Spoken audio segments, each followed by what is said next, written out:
Hello, today I'm still in Snowdonia, so I thought we'd take a moment to talk about what's in my landscape photography bag for 2017. Today as well, this video is sponsored by Squarespace. If you need a website, a domain, an online store, then make your next move with Squarespace. Okay, Snowdonia is just absolutely incredibly beautiful, so it's been a good trip here. I'm going to be heading home at the end of today, but I just wanted to show you a little bit of this beautiful area, and then we'll talk about the stuff I've been using to capture it.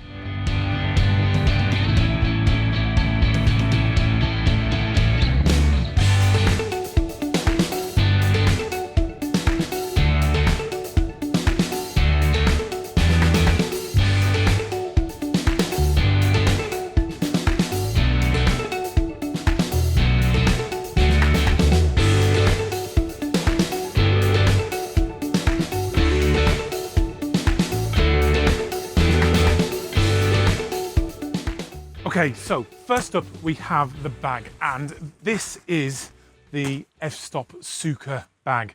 It is probably one of the best bags I have ever owned. It is so well built and it just carries everything you need. This is quite a big bag, probably too big for most people's needs, but because I'm doing video, because I'm doing stills as well, I want to have something that will carry it all, as well as a little bit of extra gear like food and that sort of thing. So F-stop gear bag, this is the first thing, absolutely brilliant. It's waterproof as well, which is perfect for some of these mountainous conditions that I'm dealing with. So you just put the bag flat down here, and they call this the workstation. So we just open the bag up like this, and then you have access to all your gear. First thing, my main shooting camera is the Canon 5D Mark IV. This is an absolutely spectacular camera, undoubtedly the best camera I have ever owned. It's perfect for landscape photography as well as pretty much everything else. It's a real all-rounder, but for landscape photography, it's got high image quality. The resolution is very large as well. It's got a great big dynamic range as well, which is very helpful for those sunny, contrasty situations. So I'm very happy with this. The main lens that I use for landscaping is this Canon 17 to 40mm. It's not the best lens in the world, but it does do a very good job for what I need it for. And that is my sort of wider angle landscapes. And it's still really sharp. It's still very good. So I've just found no reason to upgrade to one of the newer and slightly higher quality 16 to 35mm lenses. So that is the lens I'm using at the moment, the Canon 17 to 40mm. The other main lens I use is the 24 to 70 lens. I use this Tamron one because it comes with image stabilization. I have been using this for a long time now, and it's just a great lens. In terms of image quality, it sort of compares to the old Canon version. There is a Mark II Canon version out, which is slightly better on image quality and things, but I really wanted that image stabilization, particularly for when you're shooting video. And then third and final lens that I generally will carry with me is the 70 to 200 f4 lens. This is the cheapest version of the lot. It's not the 2.8 version, it's just the f4 version, and it also doesn't have image stabilization on this. The reason I've gone for this one is because it's the lightest. And when you're lugging all this gear up mountains and things like I am, weight is a big factor. This is a heavy bag, there's no doubt about it, but I like to keep the weight down as much as I possibly can. Okay, what else? I have filters, that's the main thing next. And as you know, I don't really use ND grads, I use screw-on filters. So I have two ND solid filters there.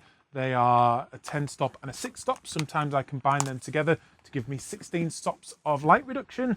I then have a infrared filter. Not done a lot of infrared photography recently, but it is something I like to do now and again, so I still carry that around for when the time is right. I then have 3 different Hoyer circular polarizers just for the different size filter threads. I don't use a filter system either.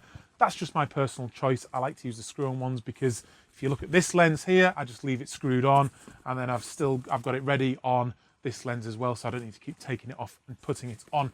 That just works for me. So tripod wise, I have just upgraded to the Manfrotto 044 carbon version. Again, I'm thinking a lot about lightness with the bad back that I've been suffering. I want to get as light as possible, so I've upgraded to that 055. It's much lighter. It's about 500 grams lighter than the aluminium version. And while that doesn't sound like a lot, when you're carrying it up these mountains, that really does make a difference. I've then got a slightly older ball head on top of there, but it does the job for me, so I've seen no reason to upgrade that up to this point. I then carry around a few lens hoods and things like that. Don't often use that, but now and again they're pretty good.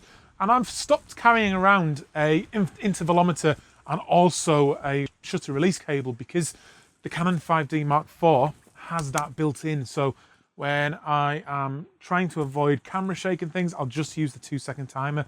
I just find it a lot easier. It speeds up my workflow.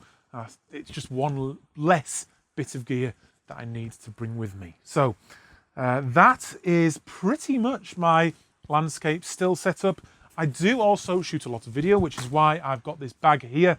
At the moment, I'm filming this on the Canon 800D. I reviewed that not so long ago. That is also a really great camera for doing landscapes as well. So if you're looking for a crop sensor camera, you might want to check that one out. I have the Rode Video Mic Pro here as well. I use that when it's not as windy. And then to record the audio at the moment, I'm using the Rode Filmmaker Kit, which is loads of planes going across today. That's the overall setup. I do carry an extra couple of things which this bag holds.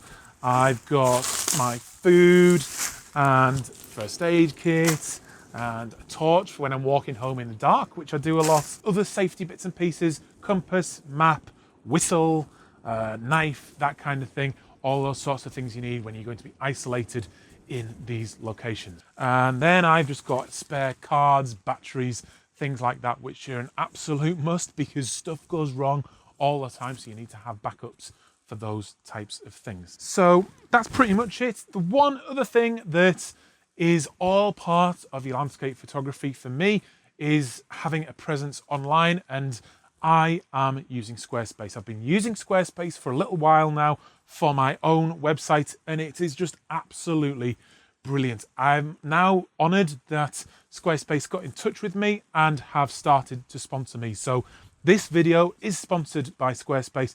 Thanks to Squarespace for the support, but do check it out. Have a look at my website, just the flow of it, the looks, there's different themes that you can use, and it's a good place to have a home on the internet.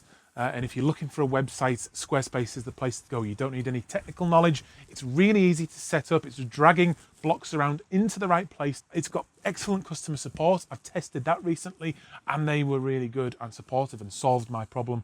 So I'm really pleased Squarespace have come on board because I was using them. It just felt like a really natural fit for the channel, and a company and a website builder I can genuinely recommend. So you can start your free trial today at squarespace.com. Go to squarespace.com/firstman and you can get 10% off your first purchase. Okay, I hope you've enjoyed this video. I hope it's been useful and you get an idea of what I'm using. Leave a comment down below and let me know what you think, and I'll see you on another video very, very soon. I'm Adam. This is First Man Photography in the amazing Snowdonia